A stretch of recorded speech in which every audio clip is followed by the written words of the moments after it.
Record. Ok, gravando. Gravando. E aí, William, tudo jóia? Quanto tempo, hein?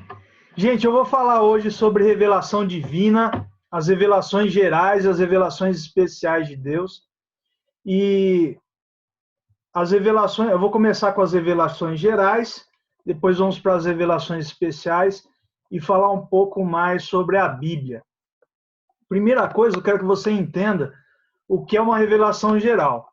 Revelação geral é uma revelação que se encontra disponível a todos e apela à consciência de todos com respeito à revelação divina, a Deus, né? Então, por exemplo, você tem alguns textos aí que eu vou abrir a Bíblia com você. Se você tiver uma Bíblia aí e quiser participar também, você pode estar participando com a gente.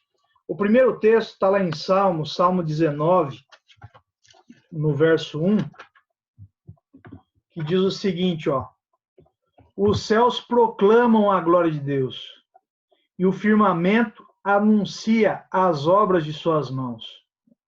Então, ao olhar a criação, ao olhar a natureza proclama que existe um ser inteligente que coordena todas as coisas, tá?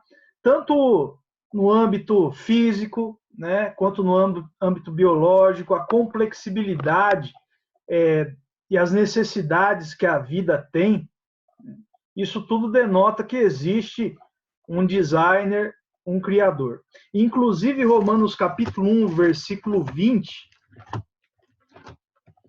que é um texto também muito importante nessa compreensão da revelação de Deus através da natureza, diz o seguinte: porque os atributos invisíveis de Deus, assim o seu eterno poder, como também a sua própria divindade, claramente se reconhecem desde o princípio do mundo, sendo percebidos por meio das coisas que foram criadas. Tais homens são, por isso, indesculpáveis.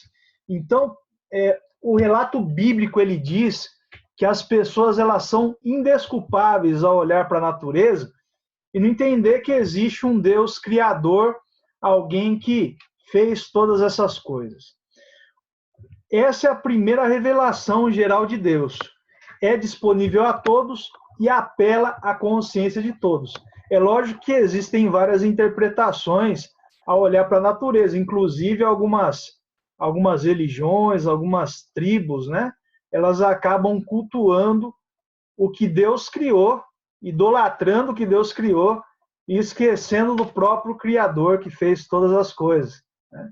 Tem pessoas que adoram o sol, tem pessoas que adoram animais e deixam de lado nessa idolatria o Deus que proporcionou tudo isso, tá? Essa revelação maravilhosa de Deus na natureza. É lógico que o pecado, ele desfigurou o que Deus anteriormente criara. O pecado, ele não somente afetou a natureza humana, o ser humano em si, mas afetou a natureza em geral. Tanto que em Gênesis 3 você já vê a transformação da natureza por causa do pecado. Todo o sistema natural acabou se transformando, inclusive as plantas, os animais, e etc, né? Então, outro texto importante sobre a revelação divina está lá em Romanos 2, versículo 14 e 15, que está logo colado aí com esse último texto que nós lemos. E esse texto ele fala sobre a questão da consciência, a noção do que é certo, que existe na mentalidade humana. Então, no capítulo 2 de Romanos, versículo 14 e 15, diz o seguinte: quando, pois, os gentios que não têm lei procedem por natureza de conformidade com a lei, não tendo lei, servem eles de lei para si mesmos. Estes mostram a norma da lei gravada no seu coração, testemunhando-lhes também a consciência e os seus pensamentos, mutuamente acusando-se ou defendendo-se. Essa noção de certo e errado que nós temos, ela não surgiu por acaso. Ela não é fruto de evolução, tá? Deus gravou no coração humano a lei dele E a consciência e os pensamentos acusam, mostram para nós o que é certo, o que é errado, dão uma noção de justiça para nós. Tá certo que a consciência também ela é deturpada pelo pecado. Você vê Tito lá, ele fala sobre o corromper da consciência. Isso é claramente visto. A consciência hoje, ela tem, de muitas pessoas, tem sido afetada pelo pecado, e somente através da palavra de Deus para dar uma iluminação sobre o que é certo, juntamente com a lei de Deus, para dar uma iluminação do que é certo e reavivar a consciência das pessoas pela atuação do Espírito Santo. Mas a consciência em si, ela é demonstrada de forma global, porque existem pessoas em todo lado do globo, e Deus colocou essa noção no ser humano. Então, por exemplo, existem leis que são claras e são parecidas em todos os países. Tá? Matar errado, roubar errado, né? As violências aí são erradas. Então, existe uma consciência global de tudo, porque Deus instaurou a consciência no ser humano. Além de vários sentimentos, várias emoções que Deus colocou no ser humano, que comprovam que existe um Deus, e essa é uma revelação geral. Ao olhar para nós, nos nossos sentimentos, as nossas noções de justiça, nós entendemos que existe um Deus pela complexibilidade do ser humano, né? Muito bem. Outro quesito aí que mostra que Deus existe é a história. A história, o percorrer da história demonstra que Deus existe. Então você vê, por exemplo, Daniel, capítulo 2, versículo 21, Deus removendo reis, colocando reis. Atos 16, 26, você vê lá também essa questão de delimitar tempos. E a história nada mais é do que uma revelação geral de Deus para nós. Ao analisar a história, nós percebemos que existe um Deus. Inclusive, quando você vê as profecias, né? É lógico que já é uma revelação especial. Em Daniel 8, versículo 20 e 21, você vê lá a Medo-Pérsia, que era um domínio, né? Tinha um domínio sobre o mundo da época, e o combate dele com a Grécia, perdendo para a Grécia. Então, isso mostrado muito antes de acontecer. Tá? Então, são três as revelações gerais: natureza, a consciência, o ser humano e os acontecimentos da história. E aí nós temos as duas revelações especiais que Hebreus ele vem mostrar para nós. Deus ele falou por muitas vezes, de muitas maneiras aos profetas, né? O livro de Números fala sobre os sonhos e visões que os profetas têm.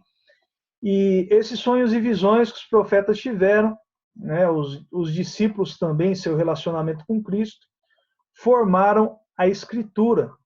Porém, não somente a Escritura ela é uma revelação especial de Deus, mas também Jesus Cristo. E o que difere uma revelação geral de uma revelação especial? A revelação especial, Deus ele se apresenta de maneira específica para o ser humano e revela questões no tocante ao seu caráter, ao seu amor, porque, na verdade, as três revelações gerais elas são corrompidas pelo pecado, e às vezes a pessoa não tem uma noção clara de quem é Deus, o seu amor pelo ser humano, o caráter de Deus, como ele trabalha na vida das pessoas. Então essa revelação especial ela vem mostrar isso. A revelação especial que nós temos é a Escritura Sagrada e a pessoa de Jesus Cristo. Jesus Cristo que não somente mostrou informações para nós, mas teve um comportamento seguindo a vontade de Deus e revelando a Deus para as pessoas. Então são essas as revelações, tanto gerais quanto especiais. Isso daqui tudo revela a divindade, revela a Deus, tá certo? E é muito importante você ter essa noção, porque na hora de conversar com uma pessoa, na hora de falar sobre Deus a uma pessoa, você tem aí um vasto território para poder revelar a Deus, tá bom? Então vamos lá, vamos conversar um pouquinho sobre a revelação divina, a Bíblia, né? Especificamente. Existem dois textos que falam sobre inspiração na Bíblia. Na verdade, a palavra inspirado, inspirar, ela não é uma palavra do grego, hebraico ou aramaico, tá? A Bíblia ela foi escrita nessas três línguas, mas essa palavra é uma palavra latina. Tá? E quem inspirou os escritores da Bíblia? Esse texto aqui é fundamental na compreensão da inspiração da Bíblia.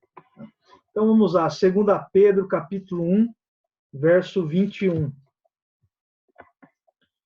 Diz o seguinte ali: porque nunca jamais qualquer profecia foi dada por vontade humana. Entretanto, homens santos falaram da parte de Deus, movidos pelo Espírito Santo. Ali no versículo 20 também fala, sabendo primeiramente isso, que nenhuma profecia da Escritura provém de particular elucidação. Então, o que nós percebemos nesse texto aqui? A palavra inspirada, tá, aqui no texto, é a palavra telpnestos, que significa soprada por Deus. Deus, ele move o ser humano a proclamar a mensagem dele.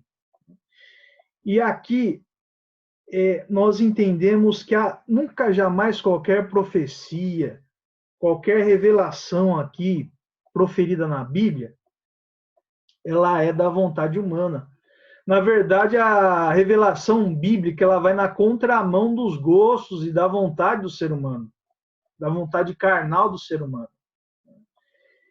E foram homens escolhidos por Deus, que foram inspirados, não foi qualquer homem, mas aqui existe até um adjetivo, né? Homens santos, homens separados por Deus. Deus não colocou a sua revelação na mão de qualquer pessoa.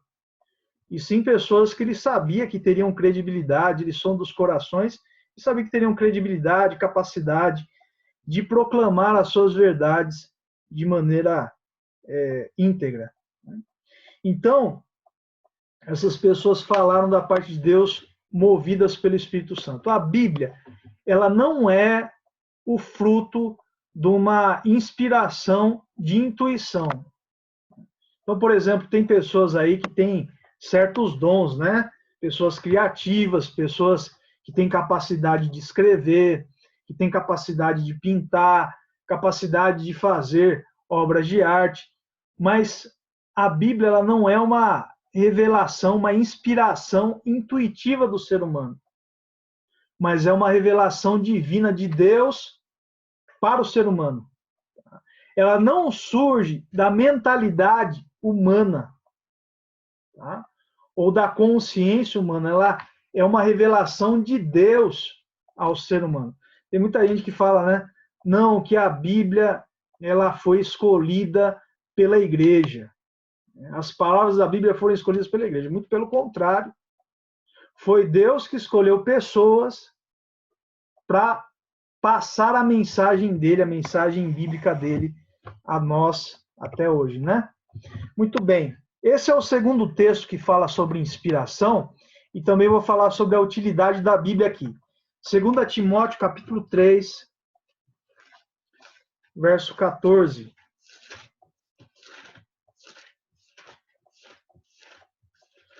2 Timóteo, capítulo 3, verso 14. Esse texto aqui também é muito interessante, muito importante na compreensão da inspiração. Diz o seguinte: tu, porém, permanece naquilo que aprendeste e que foste inteirado, sabendo de quem o aprendeste, e que desde a infância sabe as sagradas letras. E olha só a utilidade, o objetivo da Escritura. Que podem tornar-te sábio para a salvação pela fé em Cristo Jesus. A Bíblia tem capacidade de tornar as pessoas sábias para a coisa mais importante que existe, que é a salvação em Cristo Jesus. E aqui esse texto, versículo 16, fala assim, ó, toda a Escritura é inspirada por Deus e útil para o ensino, para a repreensão, para a correção, para a educação na justiça, a fim de que o homem de Deus seja perfeito e perfeitamente habilitado para toda boa obra. O que nós percebemos aqui é a totalidade da Escritura sendo inspirada por Deus. Tem uma vez que eu fui dar um estudo bíblico a uma pessoa, e essa pessoa falou assim, olha, eu não acredito nisso. Eu acredito numa inspiração parcial da Bíblia. Tem partes que são mais inspiradas, tem outras partes que não são inspiradas. Por exemplo, o Antigo Testamento não é inspirado por Deus. Eu perguntei para ele, mas o que você utiliza como livros inspirados? A minha igreja, meu pastor, ele diz que são só as cartas de Paulo. Então, nesse momento, eu abri a Bíblia nesse texto e mostrei para ele o que Paulo fala sobre a Escritura. Toda a Escritura é inspirada por Deus, não é uma revelação parcial. Entendendo que não é uma revelação parcial, todas as verdades da Bíblia elas devem ser aceitas. Uma pessoa que entende que a revelação é parcial, ela vai automaticamente escolher quais partes ela vai usar, quais partes ela não vai utilizar, quais partes ela vai se adequar, quais partes ela não gosta. Tá? E é muito perigoso porque, às vezes, você acaba conhecendo uma verdade da Bíblia e acaba rejeitando, sabe por quê? Porque vai de encontro com o seu pecado que você não quer largar. Tá? Então, essa que é a questão. Toda a Bíblia é inspirada por Deus.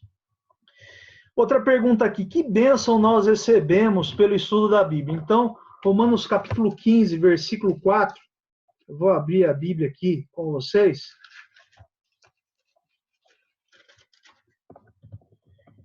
Diz o seguinte, ó. Pois tudo quanto outrora foi escrito, para o nosso ensino foi escrito, a fim de que pela paciência e pela consolação das Escrituras tenhamos esperança.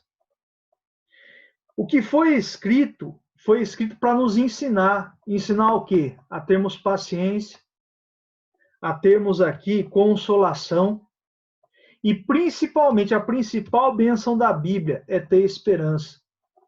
Nenhuma outra ideologia do mundo, filosofia do mundo, vem dar a esperança que a Bíblia vem nos dar.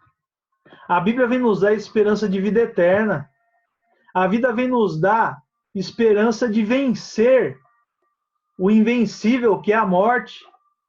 Que existe algo após essa vida sofrida que vivemos, um lugar, uma pessoa que pode nos salvar e nos dar a vida eterna num lugar muito melhor do que esse que nós vivemos, né? E dá esperança. Faz-nos com que sigamos a vida de uma maneira diferenciada, sejamos felizes, né? Sabendo dessa esperança. Deus falou por meio de quem? Então, nós vemos aqui Hebreus falou de muitas vezes, por muitas maneiras, através dos pais, pelos profetas. Então, nós vemos aqui, né? Vou até abrir esse texto aqui para ler com vocês. Já citei ele 2 vezes, mas não li. Mas vou ler aqui com vocês. Hebreus capítulo 1, versículo 1, né? Fala assim, ó. Havendo Deus outrora falado muitas vezes, de muitas maneiras aos pais, pelos profetas, nesses últimos dias os falou pelo Filho, a quem constituiu o herdeiro de todas as coisas, pela qual também fez o universo. Então nós vemos que Deus falou aos pais, pelos profetas, através dos profetas, né? E Deus utilizou essas pessoas aí para mostrar a vontade dele a nós. Características da Bíblia. É uma noção geral que nós estamos passando nessa aula, então vou falar algumas características aqui. São cerca de 1.600 anos, foi o tempo aí que a Bíblia ela foi escrita. Tá? Ela foi dividida em Antigo e Novo Testamento, mas a interligação da mensagem ela permanece em toda a Bíblia. O cânon bíblico tem 39 livros no Velho Testamento, no Novo tem 27 livros, totalizando 66 livros. O autor e escritores, né? O autor é Deus, os escritores são pelo menos 40 escritores diferentes, A Bíblia foi escrita em hebraico, aramaico e grego. Ela é organizada não por ordem cronológica. Existem Bíblias que são Bíblias cronológicas, que às vezes você acha aí, pode comprar em algum lugar, né, pesquisando aí. Mas a Bíblia, como nós vemos hoje, e eu vou falar já já sobre isso, é dividida em gêneros literários. Desde quando foi reconhecida ali por Neemias e Esdras, começou essa tendência de separar a Bíblia por gêneros literários. E ela é dividida em livros, capítulos e versículos. E eu não sei se você sabia disso, mas a Bíblia ela foi escrita de forma corrida. O autor, o escritor, né, que estava escrevendo a Bíblia, não colocou lá capítulo 1, versículo 1, versículo 2, versículo 3. Isso é escrito corrido. Né? Parte da Bíblia foi escrita em papiro, outra parte foi escrita em pergaminho, né? Mas ela foi escrita de forma corrida. E os capítulos eles foram dados à Bíblia posteriormente, cerca de 1.100 anos depois que a Bíblia já estava concluída, no século XIII, no começo do século XIII, e Stephen Langton, que era inglês, estudioso da Bíblia, ele fez a divisão, a melhor divisão, né, em capítulos. Né? Então, a Bíblia ela é composta de capítulos, possui 1.189 capítulos e possui também aí versículos. Os versículos foram colocados posteriormente por Robert Estienne, que era francês, em 1551. São 31.102 versículos. E olha, graças a Deus que esses homens dividiram a Bíblia em capítulo e versículo, viu? Porque era muito difícil transmitir mensagens ou fazer com que pessoas olhassem para o mesmo texto, dado o livro da Bíblia como era, né?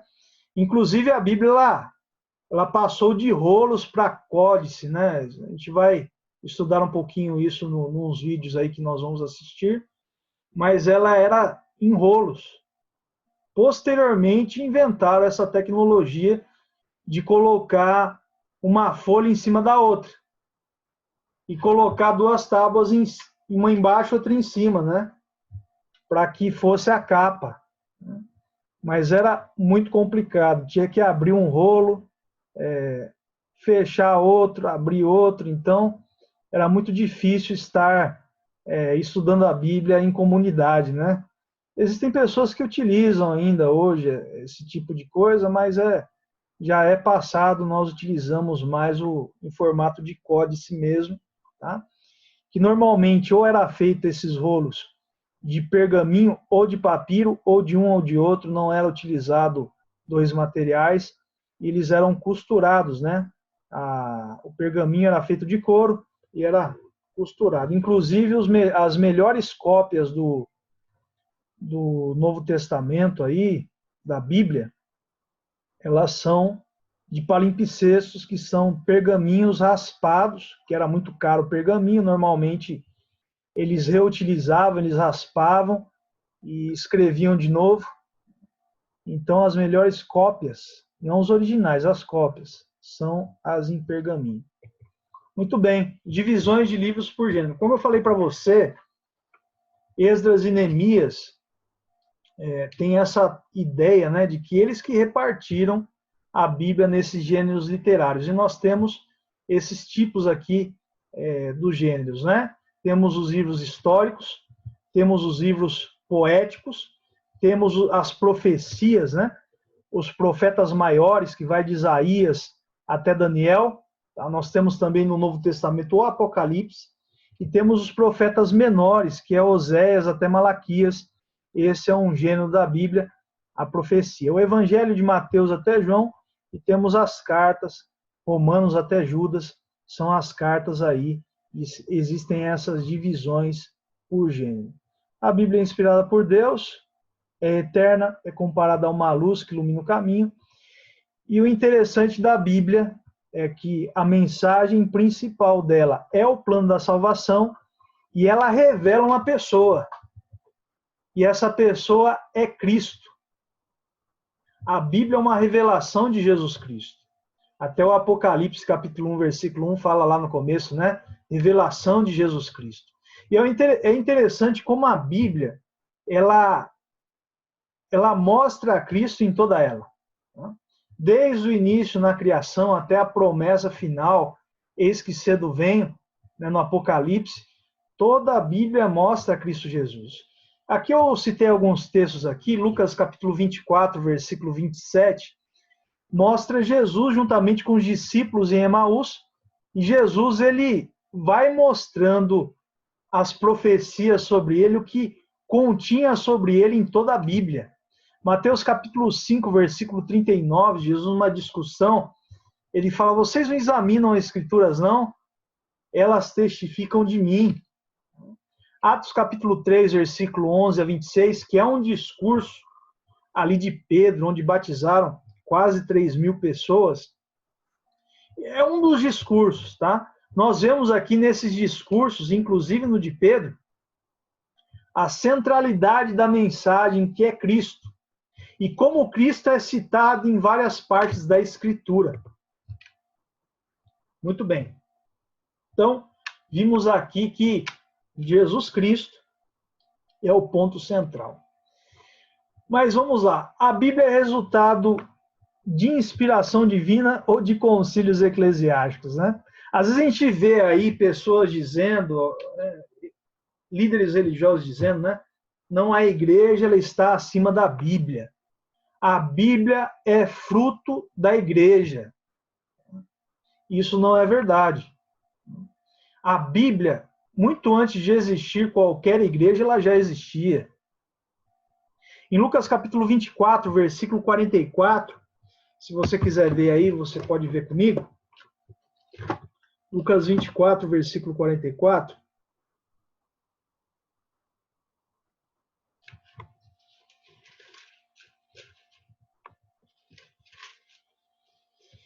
Diz o seguinte lá, ó. A seguir, Jesus lhes disse, são essas as palavras que eu vos falei, estando ainda convosco. Importava que se cumprisse tudo o que de mim estava escrito na lei de Moisés, nos profetas e nos salmos. Você reparou a divisão bíblica aqui? Jesus divide a Bíblia em 3. Já existia o Pentateuco, já existiam os livros proféticos, já existia os salmos. O Antigo Testamento ele era completo na época de Cristo Jesus. E o Novo Testamento ele era reconhecido pelos crentes como palavra de Deus. Quando você abre 2 Pedro, capítulo 3, versículo 15 e 16, olha só o que Pedro fala aqui, ó.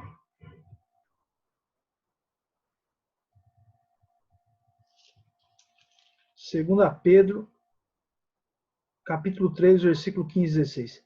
E tende por salvação a longanimidade do nosso Senhor, como igualmente o nosso amado irmão Paulo vos escreveu, segundo a sabedoria que lhe foi dada. Então Pedro, ele já cita Paulo aqui. Ao falar acerca desses assuntos, como de fato costuma fazer em todas as suas epístolas, as epístolas de Pedro já eram reconhecidas, de Paulo já eram reconhecidas, nas quais há certas coisas difíceis de entender, que os ignorantes e instáveis deturpam, como também deturpam as demais escrituras para a própria destruição deles. Então, Pedro, ele já cita aqui os escritos de Paulo, e na sua maioria ali, o Novo Testamento, né, ele é composto pelos escritos de Paulo, mas ele cita também demais escrituras. Então já existia uma compreensão do que era o Novo Testamento, e o Antigo Testamento já era conhecido na época de Cristo Jesus. Quais foram os critérios de reconhecimento do Novo Testamento? Um dos critérios aqui é a apostolicidade. A pessoa devia ser um apóstolo ou uma testemunha do apóstolo. E esse livro devia estar em harmonia com o Antigo Testamento. Se não estivesse em harmonia com o Antigo Testamento e não fosse um apóstolo, tivesse o reconhecimento que foi um apóstolo ou alguma testemunha de apóstolo que escreveu aquele livro, automaticamente esses livros de origem, vamos dizer assim, questionável, eles foram rejeitados. Existem, né, pseudopígrafos também que vocês vão ouvir falar, tá? Que são pessoas que usaram o nome de apóstolos para escrever posteriormente algumas revelações, algumas cartas, mas o conteúdo é mentiroso e também a autoria também é mentirosa, né? O que Deus espera de nós quanto à Escritura? Então, Tiago capítulo 1, verso 22, fala o que Deus espera de nós com respeito à Escritura.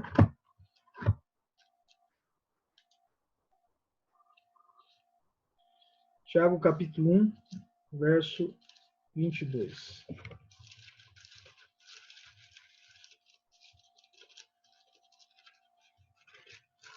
Diz o seguinte lá: tornai-vos, pois, praticantes da palavra, e não somente ouvintes, enganando-vos a vós mesmos.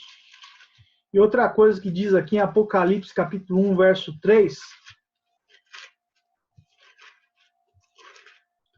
Apocalipse 1, versículo 3 diz o seguinte: bem-aventurado aqueles que leem, aqueles que ouvem as palavras da profecia e guardam as coisas nela escritas, pois o tempo está próximo. Então, o que nós percebemos aqui? Deus espera que nós sejamos felizes. E felizes como? Lendo a palavra dele, estudando a palavra dele, guardando o que está escrito aqui. E não somente lendo e guardando, mas praticando. Se nós não estamos praticando o que a palavra diz, estamos enganando a nós mesmos. Deus abençoe vocês. Eu vou disponibilizar para vocês aí o PowerPoint para vocês estudarem depois. E a gente vai fazer o seguinte: já foi passado o primeiro vídeo, o primeiro questionário, foi passada a aula, não vou dar prova dessa aula por enquanto. Vai ser passado agora um outro vídeo com questionário e depois mais um outro. Esse próximo vídeo fala sobre inspiração e o outro vídeo como estudar a Bíblia, tá bom? E aí a gente encerra essa parte aqui. Então, nós vamos continuar. Mas encerramos a parte que fala da Bíblia e vamos começar a estudar sobre salvação. Espero que vocês tenham gostado aí. Vamos juntos estudando mais a palavra de Deus. E o próximo estudo que nós vamos ter fala sobre salvação, tá? Vou fazer uma oração com vocês aqui e a gente vai chegando nessa. Obrigado e parabéns pela disciplina aí, tá chegando no horário. Tá joia? Vamos orar. Senhor nosso Deus, nesse momento nós estudamos sobre a revelação que o Senhor tem demonstrado a nós através da natureza, da consciência, dos acontecimentos da história, da Bíblia e a revelação também de Cristo Jesus. Por favor, nos mostre, Senhor, cada vez mais o que Tu queres para nós e que nós possamos cumprir fielmente o que está escrito na Tua palavra, estudando, compreendendo e seguindo a Tua vontade, porque a única esperança que nós temos está contida na Tua voz, na Tua palavra que nos guia através da atuação do Espírito Santo, nos guia a vida, nos guia para que nós tenhamos a vitória final quando Cristo voltar. Por favor, venha perdoar nossos pecados, abençoe cada família aqui representada. Isso é que eu te peço e agradeço, em nome de Cristo Jesus. Amém. Valeu, viu? Deus abençoe você. Amém, pastor. Estamos